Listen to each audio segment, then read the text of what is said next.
Hello everybody, this is Flat, Follow Lore and Theories. Today I'm going to tackle a theory. Now this is going to be, I'm going to include it with the playlist of the dumb theories, where I take stupid theories and debunk them, but this one, I would have to say it's not dumb, but it's not elaborate either, it's kind of in the middle, but I'm going to try and place it into that playlist when I get around to it. I'm not going to include any gameplay, mainly because this is my fifth video that I'm publishing today, and I'm kind of running out of time. So this is going to be the last video of the day. So the theory is the lone wanderer, lone wanderer, Jesus, is the sole survivor a synth? This is an off-the-cuff rant kind of discussion, so I apologize for any inconsistencies in my speech. I'm just getting over a cold as well. So, is the sole survivor a synth? If you go to Far Harbor, you talk to Dima. Dima's going to tell you a couple questions and basically question if you know if you're a synth or not. See, the way he does this, it's very convincing. Even I thought that, but there's a kind of little bit of a plot hole here and there that makes this pretty much impossible. 1. You were born before the war. Now, see, this can be easily dismissed by saying these memories were implanted into you and they were kind of artificially made, but problem with this is that you know that you have a wife and a son, right? So, theoretically, if you are a synth and they implanted those memories into you, you could actually go and visit your wife who is dead in a Vault 111 jumpsuit. Now, from what we know about synths, they can artificially manufacture memories, but what they can't do is artificially control what they see. So if you go to Vault 111, you can go downstairs to the bottom of the vault and you can see your dead wife. Now, people could argue that this is just a dead vault dweller and your memories are to think that that's your wife. However, you can take the wedding ring off her finger, and if you look across, every other tube that are married, they're usually either across from each other or they're right next to each other. Now, if you notice, the tube across from your wife was yours, which is empty, or husband. I apologize. You know what I mean, whatever spouse you feel like dating. So, that kind of drives a nail in the coffin. It's not too concrete, but it kind of doesn't make any sense that there would only be this bachelor girl or husband, because pretty much everyone there had some form of a husband from what I can remember. This could be wrong. This is kind of off the cuff. So please comment down below if I'm wrong and I'll edit this out. Next, the other point is you can meet your son and he tells you that you're his father. Many people could say that this is once again an implanted memory and that everybody thinks he's the father, but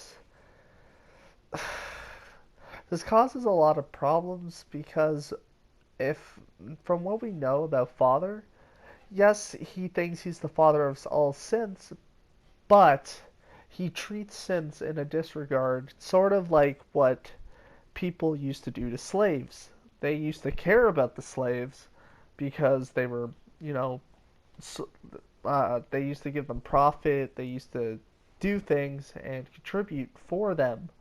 So they did care. However, they would never care enough to leave them as a successor. And I know that sounds stupid, but try to think about it. You have this guy named Father who runs the Institute, okay? But he puts you, a supposed synth, to which he knows you're a synth, and he makes you think that you're his dad, but he's going to put you as his second, which doesn't make any sense because no synth is on the board. If you notice, they actually don't despise synths, but think of them more as lesser inferior creatures, and Father is the most guilty of this. Now, why would somebody who despises synths and thinks they're inferior creatures Why would he put one as the leader of the Institute? Now let's go into my other point. This creates a huge problem for the Institute. Because you have to remember, during the mission where Paladin Dance is discovered to be a synth, he has he is found out because there was a list. A list that was taken from the Institute. This list named off various synths, which makes me think, why would they have just one list? Bullshit. No, they have multiple lists of every synth. So if you put him, a synth supposedly, at the head of this institute, what stops him from looking through the synth database one day? Maybe he has to do it, he has to find somebody, and he's like, huh, that's weird, I have this number here, and then my assumed identity. So that's how they found out Paladin Dance was who he was. They found his number, and then they found who he was pretending to be. So I guess you could say they were off the books.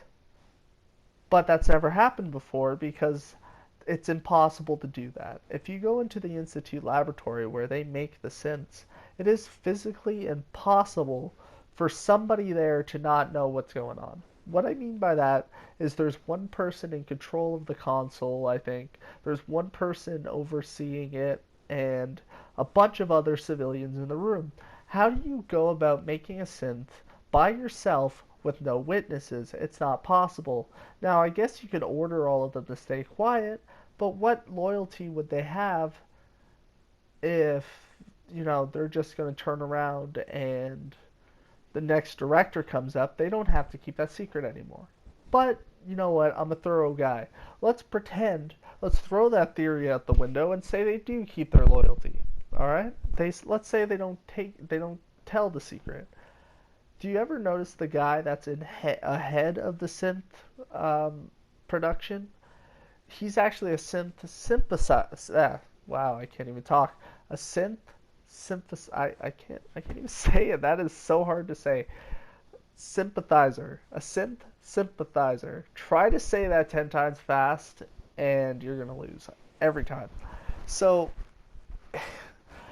his son actually becomes Patriot, who helps the railroad. Now, you could say the father isn't like the son, but his wife is a synth. So right away, there's bias. The point I'm trying to make here is there's no way he would keep it a secret from you. He would be like, hey man, I know you're the head of the Institute. You should know you're a synth. Here's the list. Here's the proof. There would be no way to make a synth in private. And that's exactly the point I'm trying to make here. All he had to do was find the list. He would be like, huh, I'm a synth? Okay, it turns out my whole life was a lie. Time to shut down the Institute. What stops him from doing that? Once someone realizes that everything they've lived towards, especially if it was my character and I fought so hard to get my son back, and I realized that I was actually just a robot the entire time. All the pain I went through, his death, my wife's death, all of that was just imaginary. I'd lose my shit and probably kill everybody. So, the reason I think he's not a synth, because there's just too many variables. There's too many possibilities that if he's a synth and he's in charge of the Institute, okay, it's not going to work.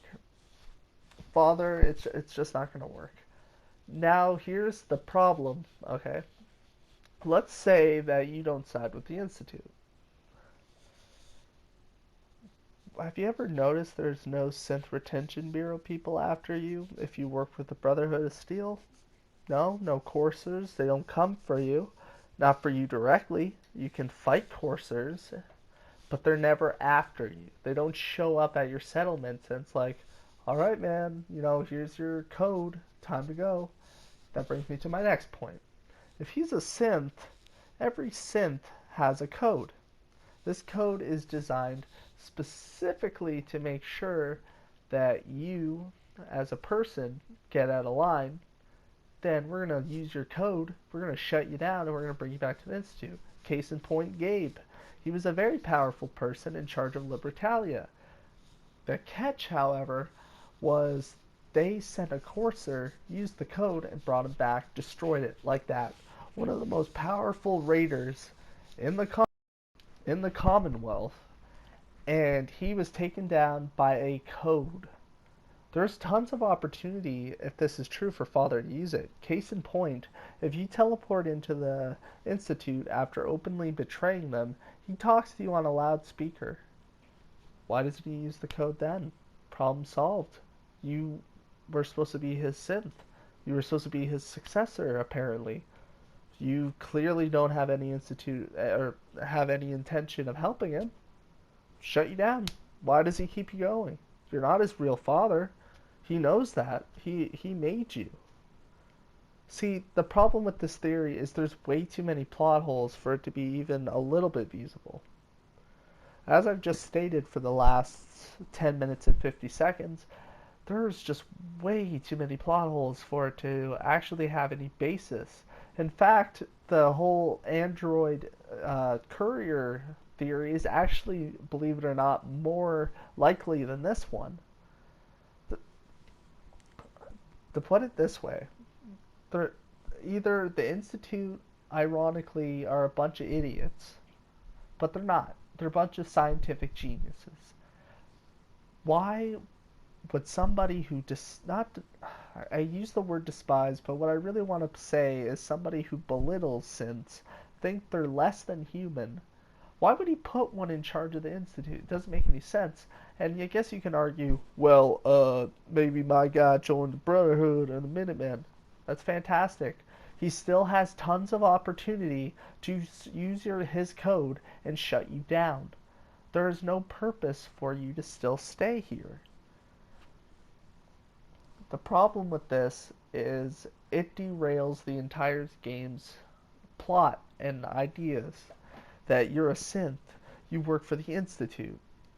But yet, in a game where, see, this theory would work a lot better if it was a linear game where you were forced to help the Institute and forced to succeed in. Then absolutely this would make sense. But it doesn't. Now, I could be wrong. My points can easily be debated. That's what I love about YouTube. Someone in the comments is going to debate me eventually. This is a new channel. I started it today, so I don't expect it right away. However, I do know that eventually somebody's going to debate me on this, and I welcome it. But I want a theory that is so compact and concrete that all my points I can debate my own points. Right? But here I can't. Everything I've said, I can't think of a counter argument to it. Why doesn't he use your access code when you're in the little elevator thing and he's talking to you on a loudspeaker, shut you down, remove you as a variable? You're a synth to him.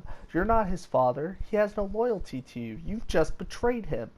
To anybody else would get shut down. And that's the biggest flaw, is that father would never put you in charge of something without having a backup. And if you are a synth, he would never put you in charge in the first place. It is unreasonable. There is Dr. Lee. There is pretty much anybody there would do a better job than you. And even if you aren't a synth, that's still true, because you're just a gun for hire, essentially. And he puts you in charge of a scientific institution. I can't even spell scientific institution. Why are you putting me in charge of all these people? This theory I said was good, because unlike most theories that I've read, I will admit that it does have some backing with Far Harbor, and Dima's overall conversation to you is actually extremely, extremely useful, to the point where it does convince you. It convinced me, and I thought it was horseshit, but I was like, dude, it makes sense. Why can't I remember anything before the war? Sadly, it's a game. They can't give you real memories, okay? So the point of this and point of New Vegas was the backstory was your domain. Of course, you can't do that as much in Fallout 4, but your own memories are your own memories. Thank you guys. This was actually really easy to shoot, and you know what? If it does well enough, I might do another theory. Comment the stupidest theories in the comments below, and I'll get to them. If I pick yours, then I will give you credit where credit is due, obviously. Thank you guys for listening. Of course, like, comment, subscribe. I'll catch you on the next one.